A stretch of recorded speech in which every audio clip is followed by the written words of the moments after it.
Eu vou te ensinar as técnicas de como se joga um Beyblade. Eu sou profissional. Aí depois que o Beyblade parar, você fala. Agora eu vou mostrar as minhas medalhas. E meu Beyblade é profissional.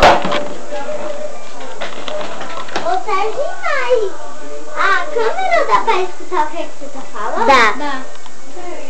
Faz silêncio. Agora não faz nada.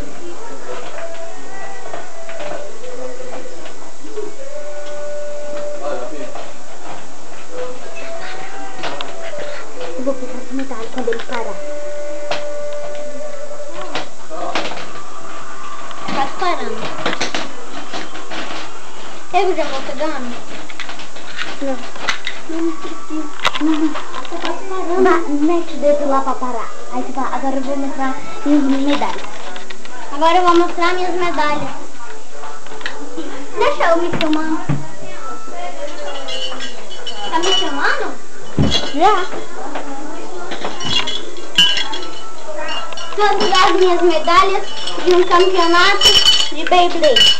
Essa é a minha sorte.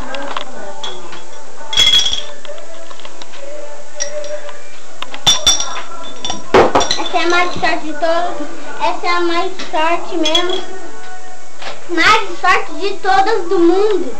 Que eu ganhei de Quantas medalhas você tem? Aí você vai, quando você terminar de contar, você fala, eu tenho tantos de medalha.